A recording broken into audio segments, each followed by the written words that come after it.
నగరంలోని విఆర్సీ సెంటర్లో డిఎస్సి అభ్యర్థులతో నిరసన తెలిపారు. 2014 నుండి గత 10 సంవత్సరాలుగా కొత్త నోటిఫికేషన్ ఇవ్వలేదని, 2018 నుండి ఒక్క పోస్టు కూడా భర్తీ కాలేదని ఆవేదన వ్యక్తం చేశారు.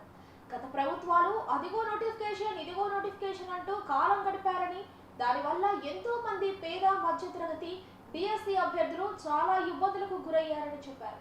ప్రస్తుత విద్యాశాఖ మంత్రి నారా లోకేష్ ఎన్నికల ముందు పాదయాత్రలో తాము గెలవగానే నోటిఫికేషన్ జారీ చేస్తామని హామీ ఇచ్చారని, దానికి సంబంధించి ఫైల్ మీద సంతకం అయితే చేశారు కానీ ఆచరణలో మాత్రం వ్యవహారం నత్తనడకన సాగుతుందని ఆరోపించారు. ఇచ్చిన హామీలను అమలు చేయాలని, పరీక్షలు నిర్వహించాలని డిమాండ్ చేశారు.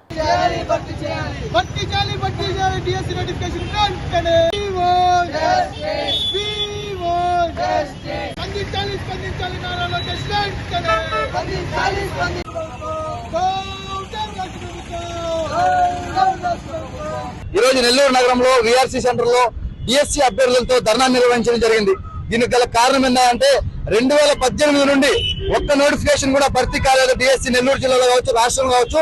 2014 నోటిఫికేషన్ తర్వాత 2024 సుమారు 10 సంవత్సరాలు గడుస్తున్నప్పుడు కూడా ఒక్క నోటిఫికేషన్ కూడా ఇవ్వకుండా రెండు ప్రభుత్వాలు కళ్ళబొల్లు మాటలు చెప్పి అధికారాన్ని అనుభవించారు తప్పించి నిరుద్యోగ యువతకు కావచ్చు, డిఎస్సి ప్రిపేర్ అయ్యేటువంటి అభ్యర్థులు కావచ్చు ఏ ఒక్క హామీలు కూడా నెరవేర్చినటువంటి పరిస్థితి రాష్ట్రంలో కనపడలేదు. అయితే 2019 అధికారంలో ఎక్కినటువంటి జగన్మోహన్ రెడ్డి 2024 వరకు కళ్ళబొల్లు మాటలు చెప్పి అదిగో డిఎస్సి ఇదిగో డిఎస్సి అదిగో కోతి ఇదిగో కోతి అన్నట్టుగా ఒక్క నోటిఫికేషన్ కూడా డిఎస్సికి సంబంధించినటువంటి నోటిఫికేషన్ ఇవ్వనటువంటి కారణంగానే ఈ రోజు 2024లో వాళ్ళ యొక్క అధికారాన్ని కూకటవేలతో ప్రకటించి డిఎస్సి అభ్యర్థులు మొత్తం ఒక తాటిపైకి వచ్చి కూటమి ప్రభుత్వానికి ఎలక్షన్ లో ఎన్నుకొని నారా లోకేష్ విద్యాశాఖ మంత్రి చేసుకుంటే ఆ యొక్క విద్యాశాఖ మంత్రి అధికారం లేనప్పుడు పాదయాత్ర చేస్తున్నటువంటి సమయంలో అనేక హామీలు ఇవ్వడం జరిగింది. ఆ యొక్క ఇచ్చినటువంటి అనేక హామీల్లో నేను అధికారంలోకి వస్తే, మా యొక్క ప్రభుత్వ అధికారంలోకి వస్తే మా చంద్రబాబు నాయుడు ముఖ్యమంత్రి ఎవరైతే ఉన్నారో మొదటి సంతకం డిఎస్సి పైన పెడతా ఉన్నారు. నిజమే పెట్టారు కానీ ఆ యొక్క ఆచార రూపాయలు మాత్రం డిఎస్సి అమలు మాత్రం నత్తనడకగానే సాగుతుంది అని చెప్పేసి ఏబీవీపీ ఆరోపిస్తోంది. ఎన్నోసార్లు నోటిఫికేషన్ ఇస్తున్నామని చెప్తున్నారు తప్పించి ఎగ్జామ్ మాత్రం కండక్ట్ చేయనటువంటి పరిస్థితి ఈరోజు రాష్ట్రంలో కనబడుతోంది. ఎంతో మంది మధ్య తరగతి పేద విద్యార్థులు ఫీజులు కట్టలేక, హాస్టల్లో ఉండలేక నగరానికి వచ్చి చదువుకున్నటువంటి పరిస్థితిలో ఈ రోజు మీరు ఆ వర్గీకరణ అని చెప్పి ఈ వర్గీకరణ అని చెప్పి కోర్టు కేసులు అని చెప్పి కళ్ళబొల్లు మాటలు చెప్పి కాలాన్ని వెల్లబుచ్చుతున్నారు తప్పించి ఈ యొక్క డిఎస్సికి సంబంధించినటువంటి నిజమైన అభ్యర్థులకి న్యాయం దక్కే విధంగా ఏ ఒక్కరు కూడా ఈ యొక్క రాష్ట్రంలో ఉన్నటువంటి అధికారులు స్పందించినటువంటి పరిస్థితి. కాబట్టి విద్యాశాఖ మంత్రి నారా లోకేష్ గారికి ఒకటే చెప్పుకున్నాం, ప్రతిపక్షంలో ఉన్నప్పుడు కనబడినటువంటి డిఎస్సి వారి బాగా అధికార పక్షానికి వచ్చిన తర్వాత ఎందుకు కనబడట్లేదని చెప్పేసి నారా లోకేష్ గారిని డిఎస్సి అభ్యర్థుల తరపున ఏబీ ప్రశ్నిస్తోంది.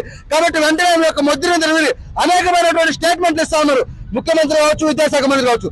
కానీ అవి నిజ రూపంలో ఆచరణలో పెట్టే విధంగా ఏబీవీపీ డిమాండ్ చేస్తోంది, డిఎస్సి అభ్యర్థులు డిమాండ్ చేస్తుంది. కాబట్టి త్వరితగతిన డిఎస్సి అభ్యర్థులకి డిఎస్సి నోటిఫికేషన్ ఇచ్చి వెంటనే ఒక డిఎస్సి ఎగ్జామ్ కండక్ట్ చేయాలని ఏబీవీపీ డిమాండ్ చేస్తాం. కూటమి ప్రభుత్వానికి ఈ డిఎస్సి అభ్యర్థుల తరఫున చిన్న మనమండి.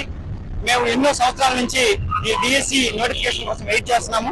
కూటమి ప్రభుత్వం ఏర్పడిన వెంటనే డిఎస్సి నోటిఫికేషన్ మీద ఫస్ట్ సైన్ చేశారు, కానీ ఇంతవరకు దాని గురించి ఎలా స్పందన లేదు. ఇంకోటి ఏంటంటే ఈ జీవో నెంబర్ 117 రద్దు వల్ల ఈ ఎస్సిటి పోస్టులు పెరిగి రిమైనింగ్ పోస్టులు తగ్గించే అవకాశం ఉంది.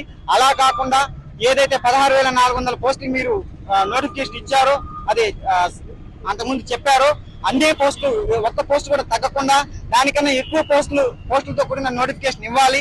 అదేవిధంగా ఎంతో మంది మధ్యతరగతి వాళ్ళు ఈ డిఎస్సి నోటిఫికేషన్ వచ్చిన తర్వాత డిఎస్సి ప్రిపరేషన్ స్టార్ట్ చేయాలని ఇంకా కొన్ని ప్రైవేట్ రంగాల్లో పాఠాలు చెప్తూ ఉన్నారు. సో మీరు డిఎస్సి నోటిఫికేషన్ ఇచ్చిన తర్వాత 45 రోజుల వ్యవధి మాత్రం ఇస్తానని చెప్తున్నారు. అలా కాకుండా డిఎస్సి నోటిఫికేషన్ ఇచ్చిన తర్వాత మీరు కనీస సమయం అట్లీస్ట్ ఒక 3 నెలలైనా సరే సమయాన్ని కేటాయించవలసిందిగా ఈ కూటమి ప్రభుత్వాన్ని కోరుతున్నారు.